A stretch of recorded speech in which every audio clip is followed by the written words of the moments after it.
Good evening student. आज हम class 11th का चैप्टर नंबर 14 का ऑसिलेशन का नेक्स्ट टॉपिक स्टार्ट करेंगे। ठीक है ना। कल तक हमने स्टार्ट किया था पीरियोडिक मोशन और उसके बाद हमने आपको बताया है पीरियोडिक मोशन के बाद टाइम पीरियड के बाद फ्रीक्वेंसी के बाद एम्पलीट्यूड। क्लियर है सभी को। आज हम डिस्कस करेंगे एक special type of oscillatory motion और उस special type of oscillatory motion को हम सिंपल हार्मोनिक मोशन कहते हैं। ठीक है, तो सभी लोग हेडिंग लगाएंगे और टॉपिक को बड़ी आसानी से समझना है और समझकर बिल्कुल याद कर लेना है। तो हम हेडिंग लगाएंगे simple harmonic motion. Simple harmonic motion, इसको शॉर्ट फॉर्म में SHM कहते हैं। ज़्यादातर क्वेश्चन SHM का है और मोस्ट इम्पोर्टेंट टॉपिक है कंपटीशन से रिलेटेड IIT और नीट। यहाँ से क्वेश्चन आना निश्चित है। क्वेश्चन कैसे आएगा ये हम आपको बताएंगे, बट आप उससे पहले ये समझे what is SHM। What is SHM से शुरुआत करेंगे। SHM क्या है, यहीं से मुझे शुरुआत करना है। ठीक है, तो अभी तक हमने ऑसिलेशन पढ़ा, अब हम SHM पढ़ रहे हैं। तो SHM क्या है, डेफिनेशन लिखेंगे simple harmonic motion. Simple harmonic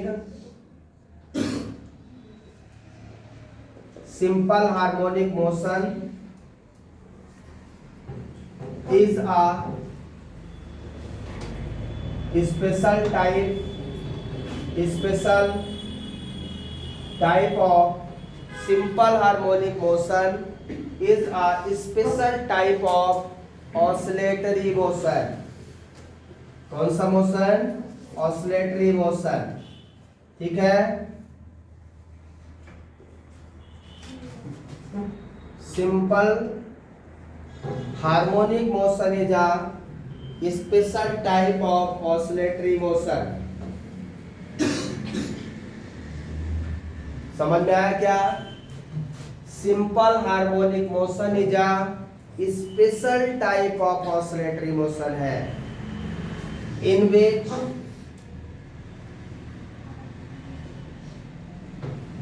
the particle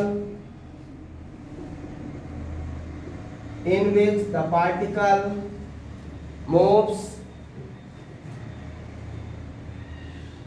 to and fro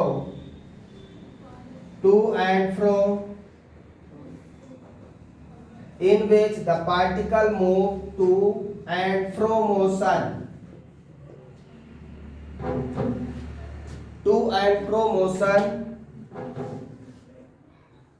from mean position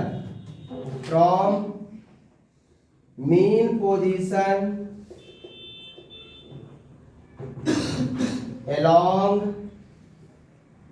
a straight line path. So this is the most important point and complete definition। पूरा अच्छे से लिख लें, उसके बाद इसको एक्सप्लेन करते हैं। तो डेफिनेशन पहले समझ लेते हैं सिंपल से। Simple harmonic motion is a special type of oscillatory motion in which the particle move to and fro. यहाँ पे एक टर्म है, ध्यान रखिए। टू एंड फ्रो का मतलब है आगे और पीछे। To and fro motion. जब कोई चीज स्ट्रेट पाथ फॉलो करता है तो वो टू एंड फ्रो ऑसिलेट होता है। टू एंड फ्रो, ठीक है, क्लियर है सभी को। मोशन फ्रॉम मीन पोजीशन होती है, जैसे हम किसी भी पार्टिकल को एक पॉइंट फिक्स कर ले, ये मीन पोजीशन हो गई। अब यहाँ से कोई ऑब्जेक्ट जा रहा है, यहाँ तक गया, फिर यहाँ से यहाँ तक गया, ये मीन पोजीशन है। फिर यहाँ मीन पोजीशन पे आया, फिर आगे गया, तो ये टू एंड फ्रो चलेगा ऐसे, ठीक है ना। ये मीन पोजीशन है हमारी, कोई ऑब्जेक्ट यहाँ से ऐसे जा रहा, ठीक है ना। क्लियर है सभी को। Mean position along a straight line path, ये मीन पोजीशन तो वही हो लेकिन स्ट्रेट लाइन पाथ हो। ध्यान रखिए, ऑसिलेटरी मोशन के लिए स्ट्रेट लाइन पाथ का होना जरूरी नहीं है, लेकिन एक ऑसिलेटरी मोशन तब एसएचएम बन जाता है जब उसका पाथ स्ट्रेट लाइन हो जाता है। एक ऑसिलेटरी मोशन एसएचएम तब कहलाता है जब उसका पाथ नियरली या स्ट्रेट लाइन हो जाता है। ये पहली नेसेसरी कंडीशन है।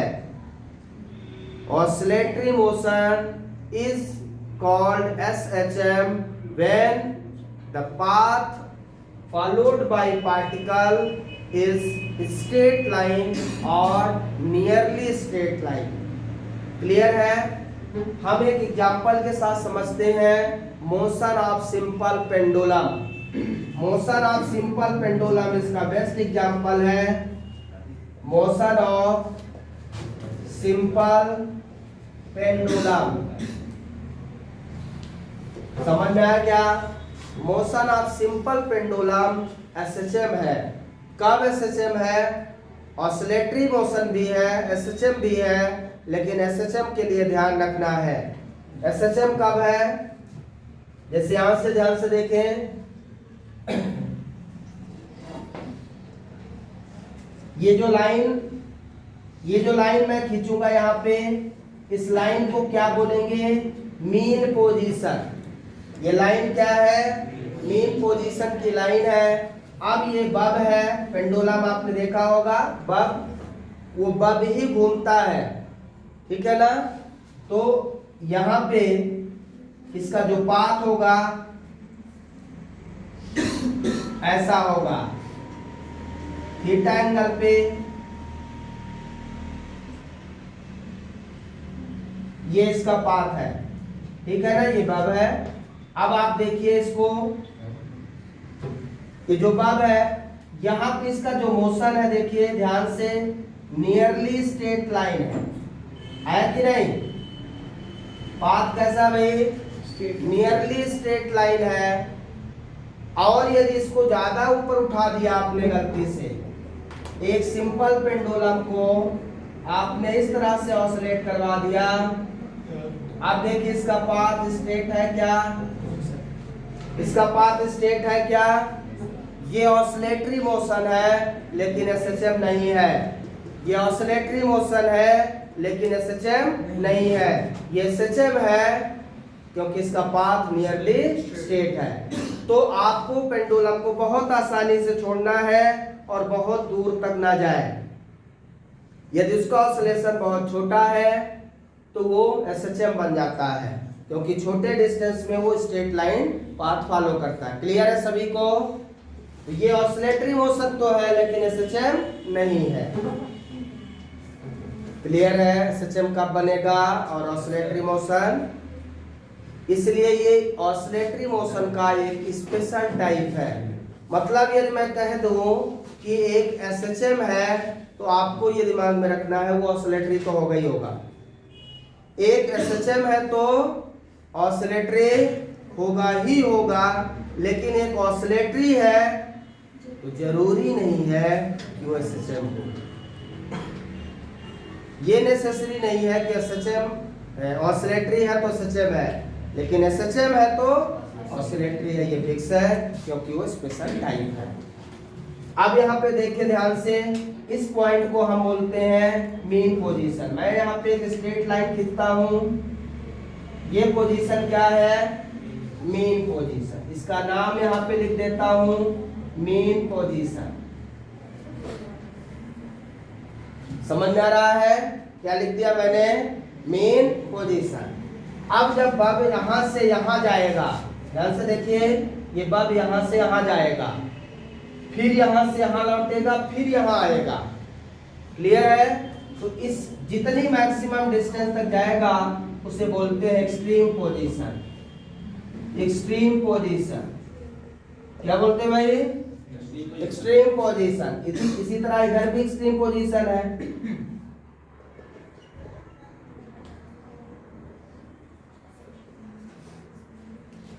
यदि मैं इसको एम्पलीट्यूड में देखूं तो इधर ये प्लस ए है और इधर ये माइनस, इधर माइनस ए है और इधर ये प्लस ए है। Plus amplitude minus amplitude, to and fro motion, इस तरह से ये चलता रहेगा। इसको यदि मैं ग्राफ में समझाऊं तो कैसे बनेगा ग्राफ, इसको देखिए आप। इसी पोजीशन को मुझे ग्राफ में दिखाना है कि एक एसएचएम का ग्राफ कैसा बनेगा, ये आप देख सकते हैं। तो यहां तक बना लीजिए, फिर दिखा रहा हूं। इसे मैं ग्राफ में दिखा रहा हूं, आपको देखना है कि इसका ग्राफ कैसा होगा। क्या इसका ग्राफ साइनोसोडल हो सकता है? क्या इसका ग्राफ साइनोसोडल होगा, ये देखते हैं। इसका इक्वेशन भी आगे हम प्रूव करेंगे। इसका स्टैंडर्ड इक्वेशन है साइन ओमेगा टी होगा, वो इसको वेरीफाई करेगा कि नहीं करेगा, ये देखते हैं। ये एक्सिस मीन पोजीशन, ये जो एक्सिस है ये मीन पोजीशन है और ये डिस्प्लेसमेंट है, ये वाई है। वाई का डिस्प्लेसमेंट ऐसा होगा, ये वाई होगा, जितना जाएगा ये वाई होगा, इधर जितना जाएगा ये वाई होगा।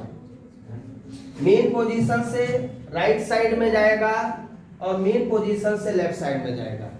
आइए हम मेन पोजीशन से चलें। हम मेन पोजीशन से चलते हैं, समझिएगा। हम यहां से जब चलेंगे तो यहां से हम यहां तक जाएंगे, यहां से यहां तक। इसको ग्राफ में देखिए,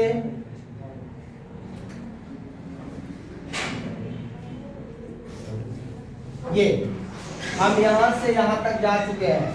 maximum displacement of the particle यहां से यहां तक, और जितना maximum displacement of the particle होता है दैट इज कॉल्ड एम्पलीट्यूड। क्या कहते हैं उसको? एम्पलीट्यूड प्लस ए। मैंने यहाँ लिखा है प्लस ए, मतलब एक्सट्रीम पोजीशन। यहां से यहां तक पहुंच चुके हैं।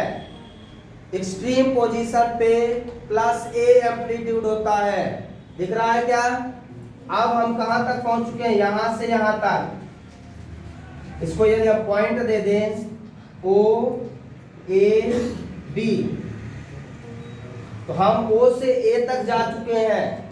कहां पे? ओ से ए। अब ये यहां तक जाएगा, फिर रिटर्न भी आएगा। ये यहां से रिटर्न आएगा यहां, तो इसकी वेलोसिटी क्या हो रही है? पहले यहां से यहां वेलोसिटी घट रही है, फिर यहां से यहां वेलोसिटी बढ़ रही है, ठीक है। तो क्या होगा? ये डिक्रीज होगा, यहां से एम्पलीट्यूड घट रहा होगा ना, ये मैक्सिमम एम्पलीट्यूड, फिर घटेगा तो एम्पलीट्यूड क्या होगा? एम्पलीट्यूड घटेगा ना, तो मतलब डिस्प्लेसमेंट घट रहा है। पहले देखिए ये पूरा डिस्प्लेसमेंट है, मान लो ये 5 मीटर का डिस्प्लेसमेंट है। अब आप जब इधर लौटोगे तो 5 मीटर से घटेगा, यहाँ आओगे तो 0 हो जाएगा। मतलब ये घटना स्टार्ट करेगा और क्या हो जाएगा? 0, मतलब अगेन मीन पोजीशन पे आ गया। यहां से यहां गए और यहां से यहां लौटे। हमने इसका ग्राफ बनाया, हमने O से A और A से O का ग्राफ बना दिया। हम कहां से कहां गए? O से A, O से A, फिर A से O, यहां तक हम पहुंच चुके हैं। क्लियर है? अब हम इसके पीछे जाएंगे, इस साइड में जाएंगे Y। तो मेन पोजीशन के पीछे देखिए, बैकवर्ड साइड में डिस्प्लेसमेंट नेगेटिव साइड में बढ़ रहा है, तो नेगेटिव में जाएगा ये, माइनस ए पे पहुंचेंगे। यहां से यहां पहुंच चुके हैं भाई, नेगेटिव में मैक्सिमम डिस्प्लेसमेंट माइनस ए। अब क्या होगा? यहां से अगेन लौटोगे तो डिस्प्लेसमेंट क्या होगा? फिर से घटेगा, फिर से मेन पोजीशन पहुंचोगे तो यहां से अब घटेगा डिस्प्लेसमेंट और अगेन मेन पोजीशन पे आ गए भाई। कहां गए? कहां गए? कहां से चले थे? ध्यान से देखिए, ओ से चले थे, यहां से यहां गए, यहां से यहां आए, फिर यहां से यहां गए, फिर लौटे। एक साइकिल पूरा हुआ। यहां से यहां गए, यहां से यहां आए, फिर यहां आए, एक साइकिल हुआ। यहां से यहां गए मैक्सिमम, फिर यहां से यहां आए हाफ साइकिल, फिर यहां से यहां आए मैक्सिमम, फिर यहां से यहां लौटे हाफ साइकिल, हाफ और हाफ कंप्लीट साइकिल। एक पूरा साइकिल हम रोटेट कर चुके हैं। इसके बाद अगेन फिर से आप वही करोगे, फिर ये आगे जाएगा, फिर मीन पोजीशन पे आएगा, फिर से ये ऐसे ही चलता रहेगा। ग्राफ समझ में आया कि नहीं आया ये बताइए। ग्राफ सभी को समझ में आ गया। ये हमारा टाइम एक्सिस है, ये हमारा डिस्प्लेसमेंट है। तो this oscillation shows like this. तो ये वेव के रूप में चलेगा, ऑसिलेटरी वेव है, और इसका स्टैंडर्ड इक्वेशन आप लिख सकते हो A sin ओमेगा t। क्या है? A sin omega t। Clear है सभी को? अब तो यहाँ पे देखिए, सबसे पहले जैसे ये ऑसिलेट होगा इसका एंगल चेंज होगा। ये थीटा एंगल चेंज होगा कि नहीं? यहाँ पे है तो एंगल कितना है? मेन पोजीशन पे तो एंगल कितना है? 0 है। ये जो लाइन है, जो एंगल दिख रहा है, यदि ये लाइन यहाँ है तो एंगल 0 है। अब जैसे जैसे ये इधर बढ़ेगा एंगल बढ़ेगा, बढ़ेगा। तो जब ये यहाँ से चलना स्टार्ट किया तो यहाँ से यहाँ तक जाने में कितना एंगल कवर किया होगा? तो ये एंगल आपका कितना है? Pi by 2, 90 degree.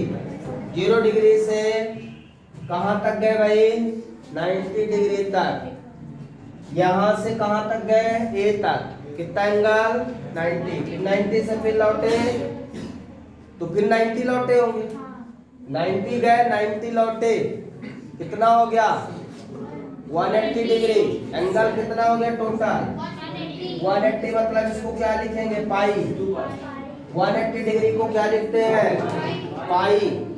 अब क्या हुआ? यहाँ से फिर यहाँ तक गए, फिर 90 गए, कितना गए? 90 डिग्री। तो pi plus pi by 2, 3 pi by 2। अब ये कितना पाई हो चुका था, पाई में प्लस पाई बाई 2 और जोड़ दो, कितना आ जाएगा? ये हो जाएगा 3 पाई बाई 2। ये एंगल कितना गया? 3 पाई बाई 2। अब 3 पाई बाई 2 में फिर से यहाँ से यहाँ तक गए पाई बाई 2। 3 पाई बाई 2 में प्लस पाई बाई 2 और जोड़ दो, 2 एलसीएम, 3 पाई प्लस पाई 4 पाई, 2 पाई, कितना पहुंच गए? 2 पाई 1 साइकिल। एक साइकिल में कितना एंगल कवर किया आपने? 2 पाई। कितना कवर किया भाई? 2 पाई। इस तरह से आगे बढ़ता जाएगा। फिर आप 2 पाई में कितना जोड़ दोगे? प्लस पाई बाई 2, तो यहाँ पहुंच जाओगे। फिर पाई बाई 2 जोड़ देना तो यहाँ पहुंच जाओगे, और यहाँ तक में फिर से ये 3 पाई हो जाएगा, एक साइकिल और हो जाएगा। पाई, 2 पाई, 3 पाई एंड सो ऑन, आगे की ओर बढ़ता रहेगा। समझ में आया कुछ? इसके बाद कैरेक्टरिस्टिक्स ऑफ एसएचएम।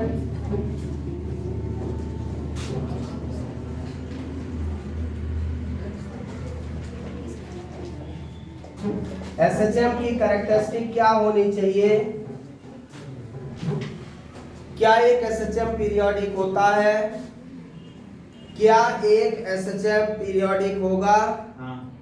क्योंकि oscillatory motion is a periodic motion. तो यदि ऑसिलेटरी मोशन पीरियोडिक है तो एक एसएचएम भी पीरियोडिक होगा। तो it is a periodic motion. पहला पॉइंट हम यही लिखेंगे कि हमारा जो एसएचएम है उसका मोशन कैसा होगा? पीरियोडिक होगा।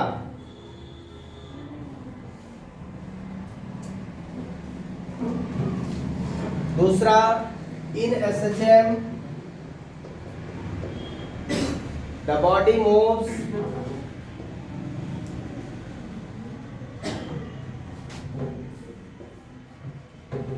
in SHM the body moves along a straight line, along a straight line, either side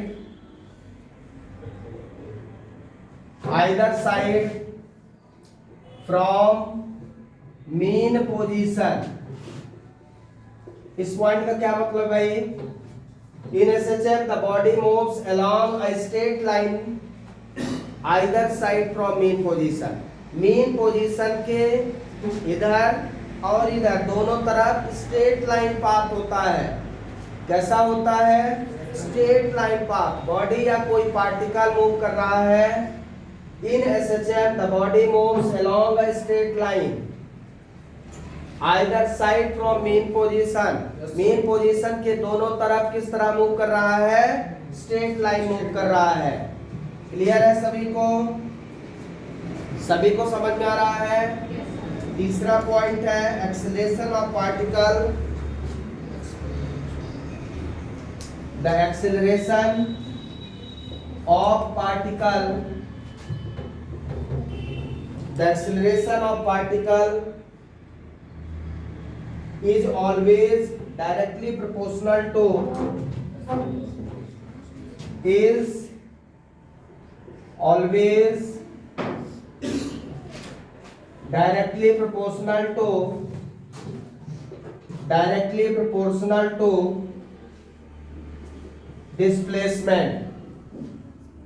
displacement.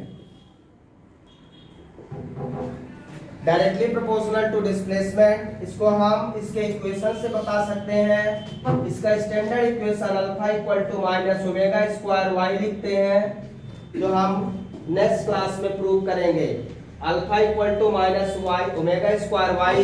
यहाँ से आप देख सकते हैं alpha directly proportional to Y, Y का मतलब डायरेक्टली प्रोपोर्शनल टू डिस्प्लेसमेंट। तो एक्सेलरेशन हमारा डायरेक्टली प्रोपोर्शनल है किसके? अल्फा। एक्सेलरेशन को हम अल्फा से डिनोट करेंगे, डायरेक्टली प्रोपोर्शनल टू वाई लिखेंगे। क्लियर है सभी को? समझ में आ रहा है? अब ये जो एक्सेलरेशन होता है, जहां y 0 होगा, y कहां 0 होगा? मीन पोजीशन पे। मतलब मीन पोजीशन पे एक्सेलरेशन क्या होगा? 0 होगा। Acceleration 0 at mean position. Acceleration 0 at mean position and maximum at extreme position. Extreme position पे मैक्सिमम होगा और मीन पोजीशन पे मिनिमम होगा, जबकि वेलोसिटी जस्ट उल्टी होगी। The velocity of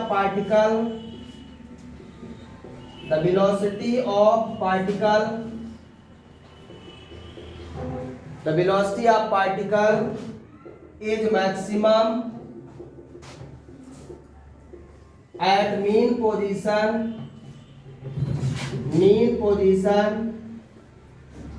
and 0 at extreme position।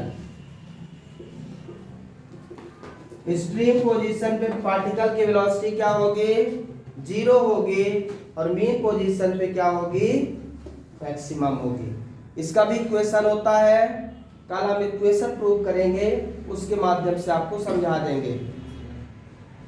अभी कहिए तो मैं लिख दूं v equal to omega under root e square minus Y square. ये इक्वेशन है इसका। वेलोसिटी ऑफ पार्टिकल का एसएचएम में। क्लियर है सभी को? v equal to omega under root e square minus Y square.